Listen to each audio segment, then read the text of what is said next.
بسم اللہ الرحمن الرحیم والصلاة والسلام علی سید الانبیاء والمرسلین۔ محترم ناظرین، السلام علیکم ورحمۃ اللہ۔ آپ کی خدمت میں ایک ایمان افروز واقعہ پیش کروں گا۔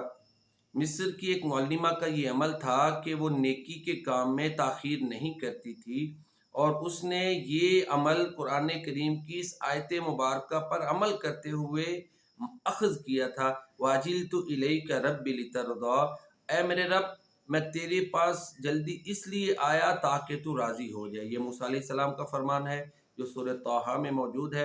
کوہ طور پر جلدی چلے گئے۔ اللہ نے پوچھا موسیٰ جلدی کیوں آئے ہو؟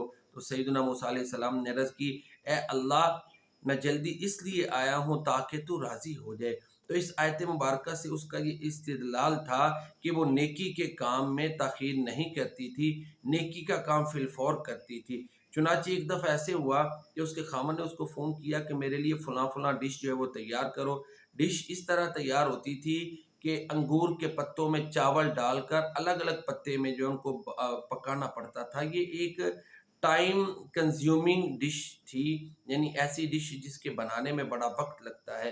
اس کے خامن کی عادت تھی کہ آنے سے پہلے فون کر دیتا تھا کہ میرے لیے فلاں کھانا تیار کر دو، چنانچہ وہ کر دیتی تھی۔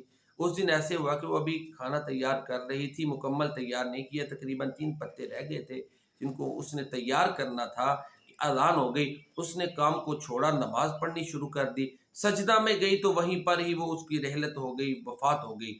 چنانچہ اس کا خامد گھر آیا، رستے میں فون کر رہا تھا لیکن وہ اٹینڈ نہیں کر رہی تھی۔ خامد کو گھر آتے ہی تھوڑا غصہ بھی تھا کہ میرا فون کیوں نہیں اٹینڈ کر رہی، دیکھا کام بھی ادھورا ہے، سجدے میں بیوی ہے۔ تو اس سے مخاطب ہوا، آوازیں دیں لیکن کوئی جواب نہیں۔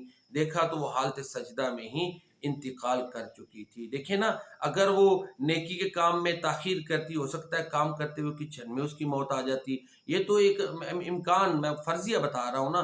باقی اللہ نے اس کے نصیبے میں یہ نیکی لکھی ہوئی تھی، اس کا اختتام اچھا لکھا ہوا تھا۔ کتنی خوش نصیب وہ عورت تھی کہ جس کی موت حالت سجدہ میں ہوئی۔ اب جب روز محشر وہ اٹھے گی تو حالت سجدہ میں اٹھے گی نا، تو یہ کتنا بڑا اس کے لیے ایک اعزاز ہے، کتنی بڑی آنر ہے کہ اس کی موت حالت سجدہ میں ہو گئی۔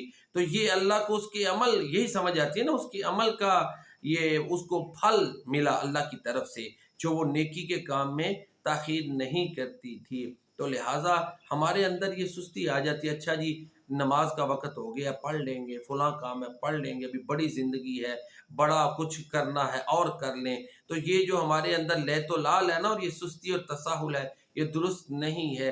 نیکی قرآن میں بھی آتا ہے فاستبقوا الخیرات، نیکی کے کام میں جلدی کیا کرو۔ اللہ کے نبی کا بھی فرمان ہے، اس سے پہلے کہ فتنے آئے نیکی کے کام میں جلدی کرو۔ تو اس واقعہ میں ہمارے لیے عبرت ہے، نماز میں ہمیں تاخیر نہیں کرنی چاہیے۔ کوئی بھی نیکی کا کام اگر ہمیں موقع مل گیا ہے تو فی الفور کرنا چاہیے، اس کو مؤخر نہیں کرنا چاہیے۔ دیکھیں نا، حضرت یوسف علیہ السلام اچھا انجام اللہ سے مانگ رہے ہیں، ربی توفنی مسلم والحقنی بالصالحین، کہ میرے رب مجھے مسلمان بنا کے فوت کرنا اور نیک لوگوں میں شامل فرمانا۔ تو جو نیکی میں جلدی کرتے ہیں ان کا انجام اللہ اچھا فرماتے ہیں۔ اللہ تعالی ہمارا انجام بھی اچھا فرمائے۔ وما علینا الا البلاغ المبین۔